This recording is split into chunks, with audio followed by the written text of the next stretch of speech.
Hi folks, I'm Matt and welcome to My Expanded Universe, a show where I go through the entire EU in chronological order as best I know how. Are you excited? Are you excited? I think you are, right? I'm excited. We are finally here. I know there's a lot of people who saw the title to this video and went, yes, finally, I've been waiting forever. It feels like forever, right? Folks, it's going to get more and more fun as these videos come out for me because I can see a lot of good stories coming out. And am I so excited to be talking about the very first X-Wing Rogue Squadron novel written by Michael Stackpole. This book came out in 1996 and it introduced us to a ton of characters. I've already talked about Corran Horn, but we're talking like Gavin Darklighter, we're talking about Tyco, we're talking about Booster and Mirax Tarek, we're talking about Whistler and Minok, the droids. We're talking about, oh gosh, what's her name? I'm going to mess it up, Lashane Forge or whatever. I mean, we're talking about a lot of great rogues. I know my Rogue Squadron, folks. Oh. And this book came out and basically stars Wedge Antilles, which of course everyone knew before then because he was in the movies. And Wedge has decided with the prodding of the New Republic that Rogue Squadron needs to be reformed. We need to have Rogue Squadron again. Remember, the comic book that took place earlier was a few years ago, back when Rogue Squadron was still going, and then they shut down Rogue Squadron. Well, now it's time to open them back up. Now, Tyco used to be a part of Rogue Squadron, so that's Wedge's first choice. The problem is, since the time between the comic books and the novels, Tyco got himself captured. And we don't know if the Imperials implanted, some mind control into his brain and he's a sleeper agent, or maybe he's an outright spy. Maybe he is a traitor. And so Admiral Akbar and all of the New Republic superiors do not trust Tyco, and they do not want him on Rogue Squadron because Rogue Squadron is going to be taking the most top secret missions from the New Republic, and they don't want someone who could compromise those missions. But Wedge stands his ground and says, no, Tyco is with me. Now he also takes Corran Horn, who he knows, and makes him the lieutenant, and then fills out the roster with all these other people as well. It's great. It's so great. Some of the moves, some of the pilots are political. They're on there for political reasons because everyone wants someone on Rogue Squadron. They're the legendary X-Wing group. So, and the characters are just written wonderful. Of course it is. It's Michael Stackpole, right?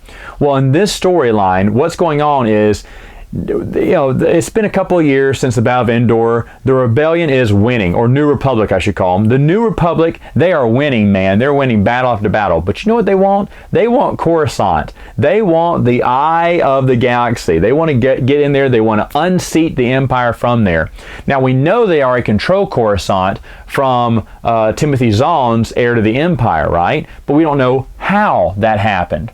So what Wedge is going to do in Rogue Squadron, they're going to go up with plans and they're going to try to find a way to, they're grabbing a planet first, a foothold planet called Belores, and they got to get Belores first. And so this is the story of them capturing that one planet, getting a foothold, and getting closer to Coruscant.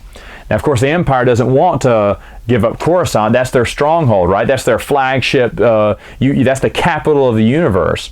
And there's a villain who is incredibly awesome called, and I'm going to butcher her name, but I don't care. This is how I called her in the books. Yasan Isard is how I pronounced it. You may pronounce it differently, and that's fine. You're wrong. I'm kidding. I don't care. But Yasan is a wonderful. She is a wonderful villain. She is the head of Imperial Intelligence there on Coruscant. She has one eye blue, one eye red. Already the details of this character, you're getting enriched with her. Her dad was a big baddie, and now she's just as ice cold. She's an ice queen or whatever, and she's cruel and cutthroat and cunning. Everything you want in a villain. Excellent villain. Excellent. Let me tell you something. I mean, if it wasn't for Thrawn and a few others, she'd be at the top of my list. She's probably in my top 10 if I thought about it. but she is just a phenomenal villain that Michael Stackpole came up with to be foil for Rogue Squadron. And so, of course, on her end, we're seeing what's going on in Coruscant. She knows what's going on, and the rogues are slowly coming down to Coruscant, or capturing one planet after the next, helping the New Republic get to Coruscant. Now, one of the cool things about this book that I didn't even realize, when this book came out, I knew it was a book not starring Luke, Han, and Leia. And usually I'm saying pass, but I remember they said it was going to be a Wedge Antilles, it was going to be about X-Wings. So I was like, that's interesting. I know Wedge from the movies. Yeah, I'd like to read a book about him. This will be nice. This will be something filler time, while the main story meaning the big three, this will be something filler I can read, waiting for the real stories to come out.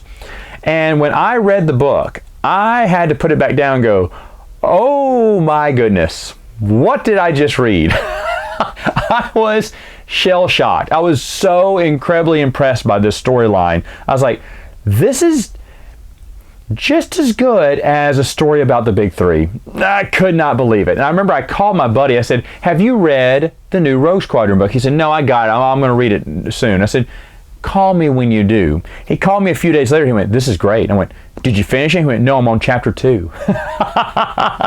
He was on chapter 2 and already was like, wow, this is great. And I thought, when picking up the book, I had so many misconceptions about this book. I thought it was going to be interesting. Check. Big check. I thought it'd be decent. It was this exceeded expectations for me. But here's one thing I thought. I thought that the X-Wing, I said, we're going to see X-Wing TIE fighter battles. That's going to be interesting. There's going to be a lot of battles. There's not that many battles. In fact, the dogfights are arguably the most boring part of the story. And that's shocking to me, because the most interesting parts are the times where they're in the hangar. The rogues are in the hangar talking, hanging out, on ground missions. Yes, they go on ground missions. I wouldn't have thought about that. So no, every mission is in the air, right? They don't do ground missions. Yes, they do. They're in the air and they're on the ground. That makes it exciting. I enjoyed the ground missions. I enjoyed the subterfuge they were up to. I enjoyed them just hanging out, goofing off, or just strategizing in meetings. That stuff is interesting. And of course, it takes a good author to make a book interesting, right? So I know I'm saying this, but Stackpole's really the reason why it was so intriguing.